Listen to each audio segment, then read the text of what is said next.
Hi, this is Cleo Wade, and welcome, Mary Claire, to the bookshelf in my bedroom for Shelf Portrait.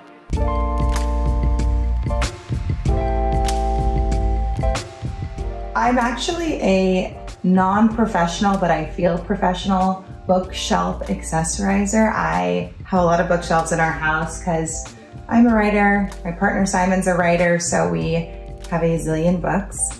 And I do all of our bookshelves at our house. So I did this one. This is one of the only ones I did that was kind of color coordinated. The rest of ours are kind of just free and loose. But we have a lot of the kind of black books and tan books and red books and white books together. I really like to mix in pottery. My friend Lisa makes these beautiful pottery pieces. They're in here. Some I got from Casa Edo. This is from a shop in New Orleans called Sunday Shop. I also think when you have bookshelves, it's really important to try to mix in art, whether it's art from your friends. My brother-in-law gave us this photo. It's a photo of Simon and him at the beach when they were babies, to something very fancy. I feel very lucky to have this beautiful Lorna Simpson in our lives and in our bedroom. And then even just your family photos. That's a photo of Simon and I hugging on a hike. Obviously, the first book I want to share from my bookshelf is Remember Love, my new book. It's Words for Tender Times. I spent a few years writing this book and I love it so much. It's kind of about how to find steadiness when the world around you is just spinning with change and you're just trying to find your way and get back to yourself. A lot of this book also has to do with heartbreak, and I said to my friends, it's kind of like every aspect of your life, if you're trying to rebuild, this is the book for you. So whether you're rebuilding in your career or in your personal life or in your family relationships or in your relationship with yourself, that's why I wrote Remember Love. Black Women Writers at Work, one of my very favorite books. My friend Stevie recommended this book to me when I was writing Heart Talk, my first book, and it's the best book on writing you'll ever read. I recommend it to everyone if you're thinking of writing or you feel like you have a book in your heart. This book is incredible. My friend Jenna's human design book, which is also amazing. I am obsessed with human design. It's something I've personally followed for a long time, so I love having her book on here. This is really special to me. This is a first edition of Beloved. My friend Kate gave me for my birthday this year, and I love it so much. It's one of my favorite books from Toni Morrison. I also have a first edition of The Bluest Eye, which I think Simon gave me when we first started dating. We have my friend Doreen McKesson's book, On the Other Side of Freedom. If you are an activist or you have a young activist in your family, I really, really couldn't recommend that book more. We have the complete collected poems of Maya Angelou and, oh my God, of course, Derek Walcott. Lots and lots and lots of poetry. We have the Mindset book by Carol DeWitt, which is incredible. I always recommend that book. My book, Where to Begin. I think we're mostly politics, self-help, spiritual poetry in our bedroom, and pottery. Yes, this is the shelf, my shelf portrait. I think my favorite genres has to be poetry. Poetry is really the genre that made me love and fall in love with reading. That's really hard. I guess I could say it's a tie between Toni Morrison and Maya Angelou, but it's hard because Generations, Lucille Clifton's memoir is one of my favorite books of all time.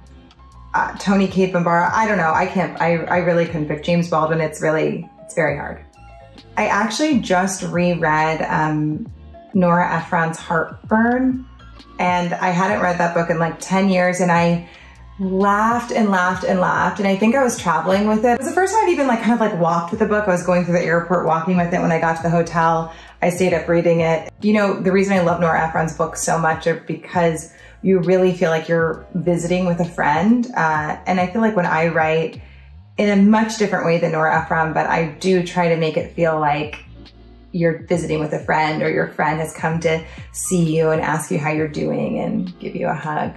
Is there a book I've never been able to finish? I do not finish any books I don't like. I do not have the urge to complete just because I started something. If I feel like, what's that famous Kim Cattrall line where she's like, if I'm not enjoying something for even a minute, I'm not gonna do it. Like, I actually am that way. I'm like, if I am not enjoying it, close the book, goodbye. First edition of The Bluest Eye. I mean, it's so haunting. It's so beautiful. And somehow, you know, I don't know if this is my favorite or not, but it always kind of struck me because this is a book cover that really captured the haunting energy of a book. I really loved Ta-Nehisi Coates' Water Dancer cover.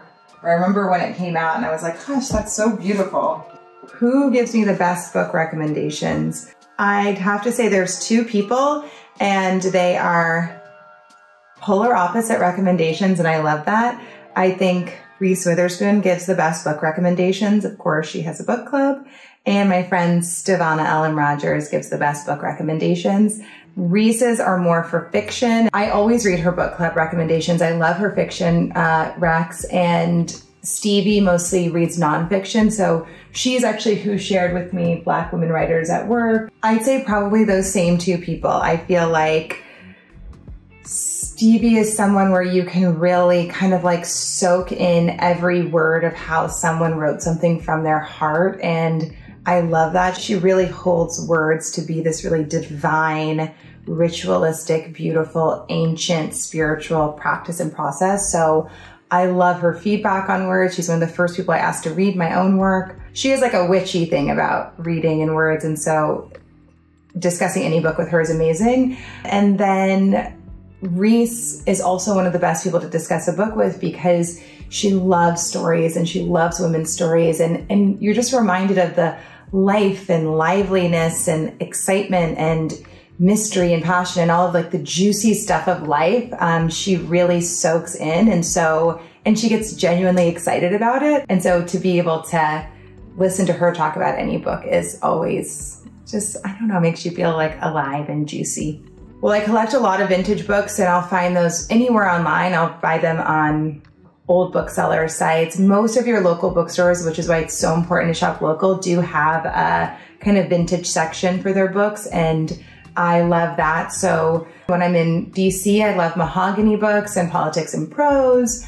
If I'm in New York, I love obviously The Strand and McNally Jackson. Los Libros. I love Baldwin and Company in New Orleans. The kind of local independent booksellers are almost like parks where a park really tells a lot about the community. And I feel like whenever you're visiting somewhere, one of the best things you can do is go find your local bookseller there and explore, because I feel like you learn so much about the vibe. It's like finding the best local restaurant, finding the best local bookstore. I feel like that's the real experience of traveling. So I think I have a different favorite bookstore in every city I go to.